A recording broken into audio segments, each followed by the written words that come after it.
You're standing in the kitchen at 11 p.m., phone in one hand, a half-eaten sandwich in the other, and you're not really eating anymore. You're staring at an app, refreshing it for no reason, like the number is going to be different this time. It isn't. It never is. You already know exactly what it says before you even open it, but you check anyway, the way you check a wound to see if it's still there. You do the math you've done 1,000 times, rent on the 1st, card payment on the 6th. If nothing goes wrong between now and then, you're fine. If one thing goes wrong, you're not. You put the phone down.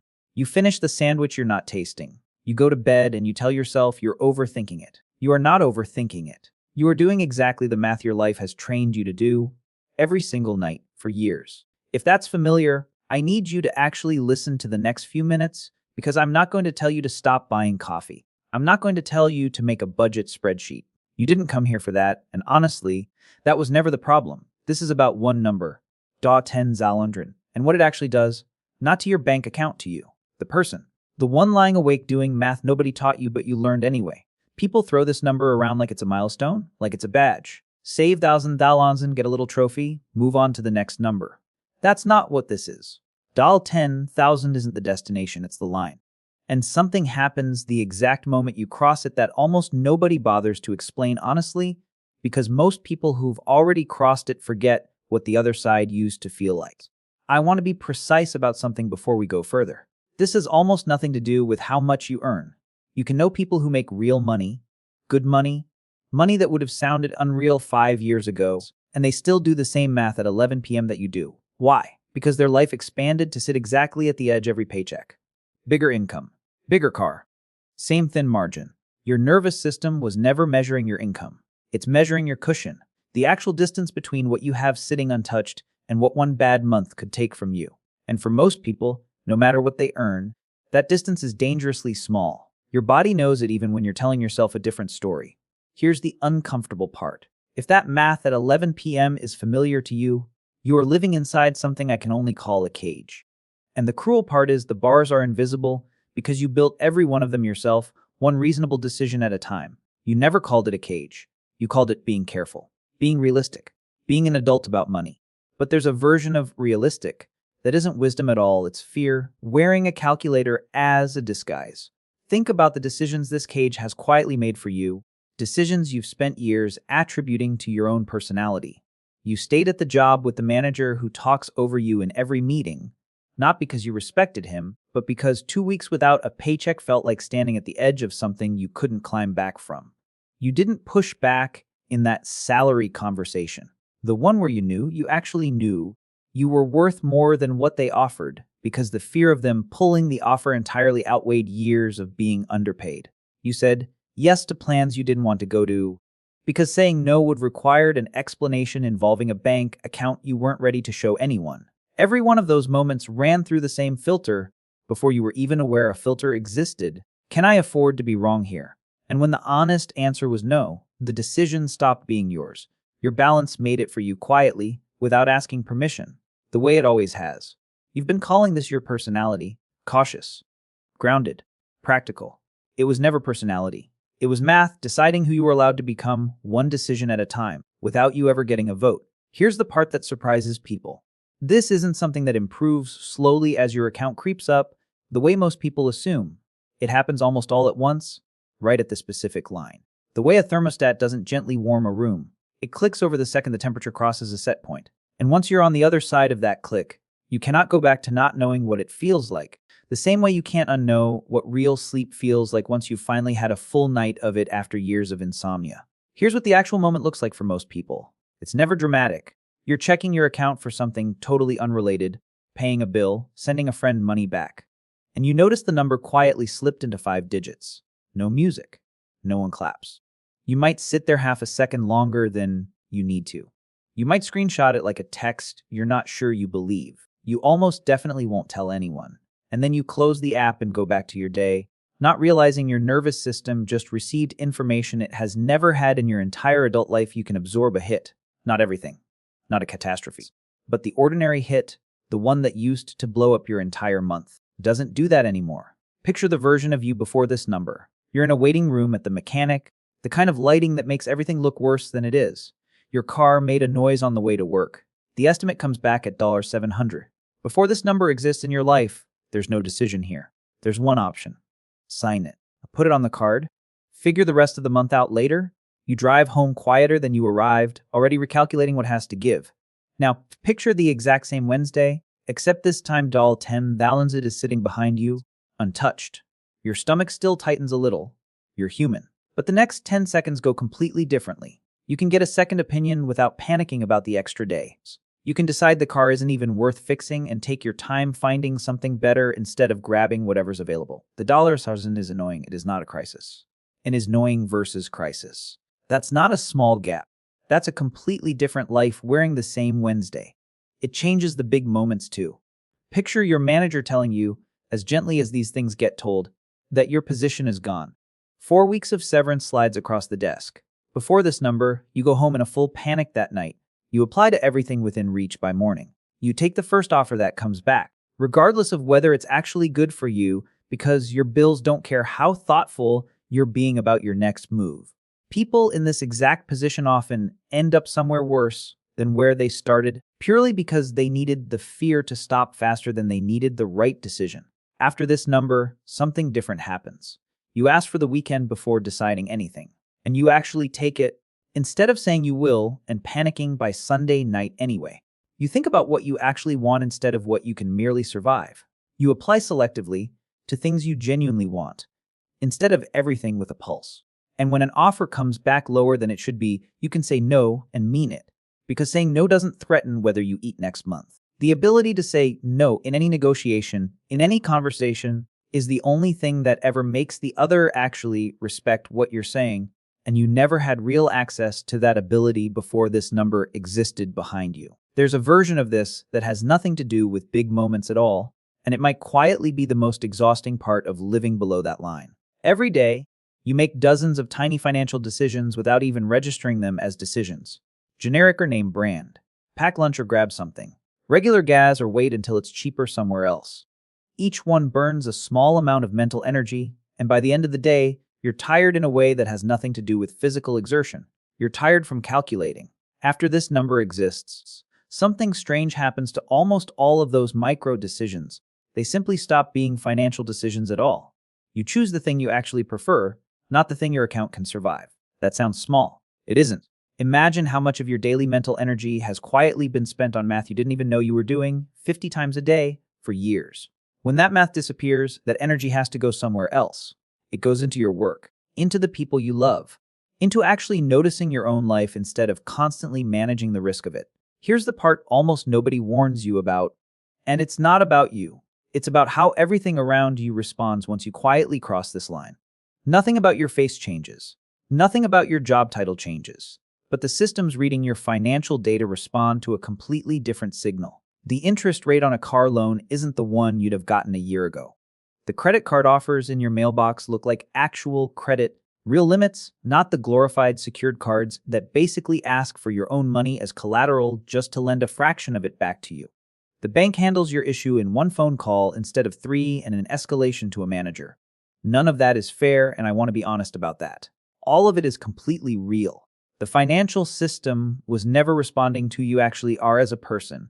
It was only ever responding to what your balance said about risk. And at this specific number, what it says about you finally flips in your favor. Something quieter happens too, and it might be the most important shift of all. You stop waking up at 11 p.m., at 2 a.m., running numbers in the dark with even realizing that's what you're doing. It doesn't happen overnight. It fades over months, because the thing pulling you out of sleep was never the dark itself. It was the pressure waiting underneath everything the second your guard came down. When that pressure finally has somewhere to land, your body stops treating every night like a threat assessment, and your actual sleep changes. And when sleep changes, nearly everything downstream of it changes too. You become less reactive with the people you love. You find patience you didn't realize you'd lost years ago.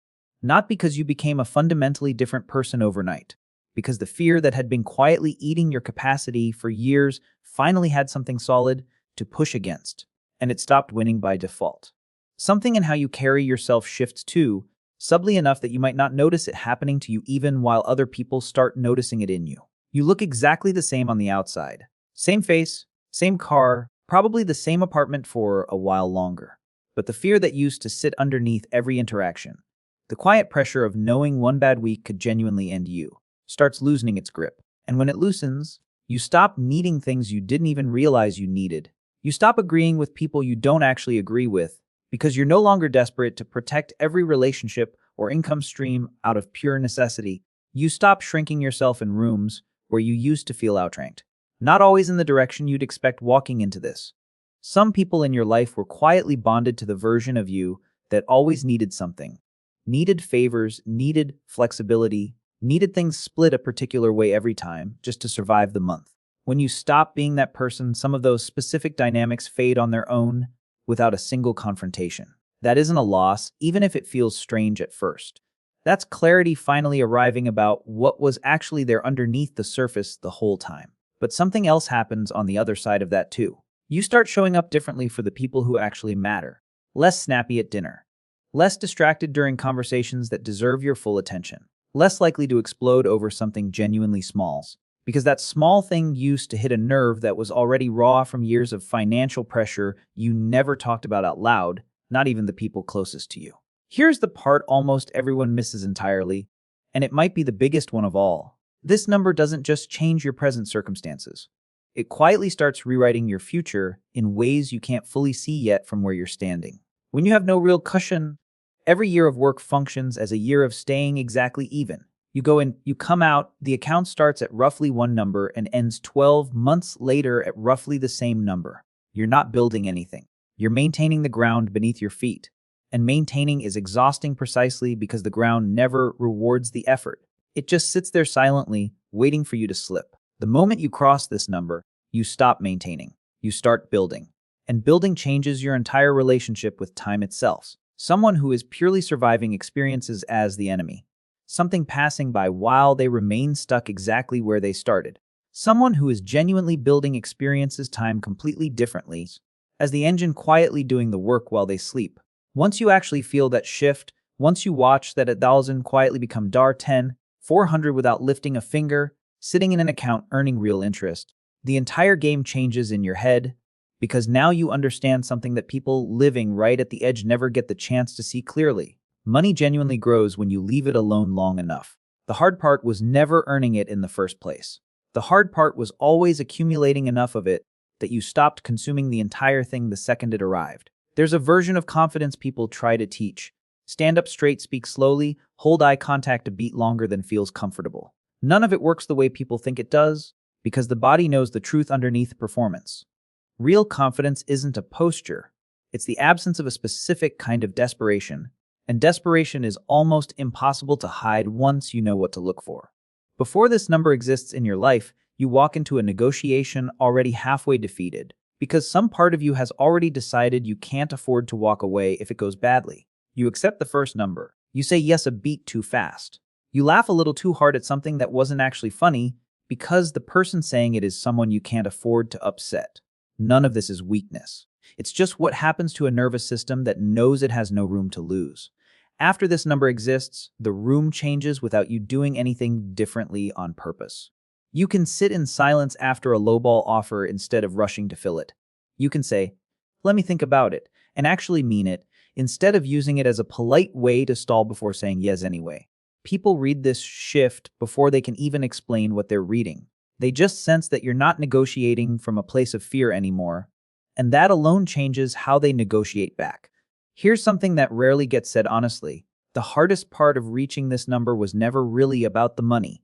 It was about becoming someone who doesn't need to spend the second it arrives.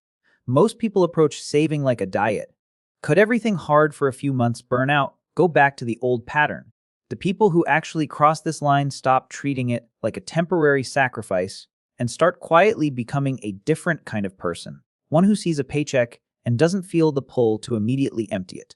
That shift is the real engine underneath everything else in this video. Once you see yourself as someone who keeps money instead of someone who survives on it, you start noticing things you never noticed before.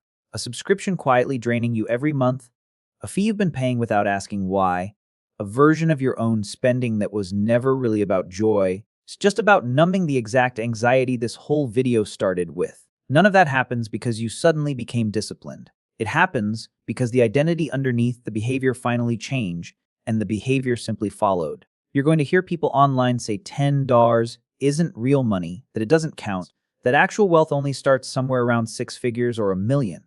Some far-off number specifically designed to make 10,000s feel like a rounding error by comparison. Don't let that idea in without questioning it first. They're not entirely wrong about scale.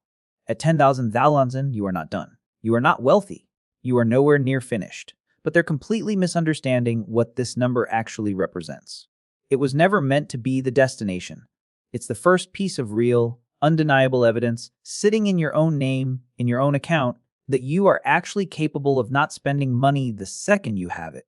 Before this number exists in your life, some quiet part of you doesn't fully believe that's even possible for someone like you specifically. You've watched money arrive and disappear your entire adult life. You've told yourself you'll finally start saving once things calm down, right after this particular bill, right after the next raise finally lands.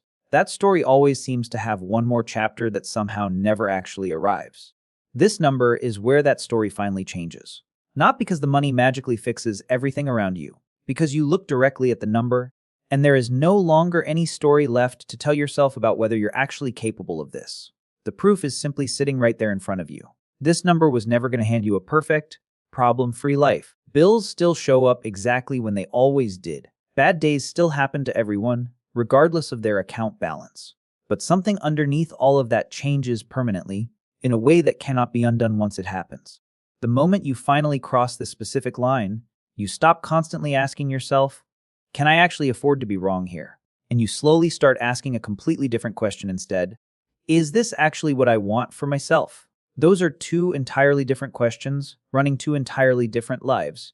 And every major decision you've made up until this point in your story has probably run through the first one, without ever asking your permission first. You will get there eventually, on a completely ordinary day, while you're doing something totally unrelated to any of this. And the number will simply be there, quietly crossed, with absolutely no ceremony attached to the moment at all. And from that day forward, the exact same math you used to run silently in the dark starts running in an entirely different direction. Because for the very first time in your adult life, you have actual proof, sitting right there under your own name, that you can genuinely absorb the hit, that you're no longer just surviving month to month, that you are finally, quietly building something that grows a little wider every single month that passes, whether you happen to be paying close attention to it or not.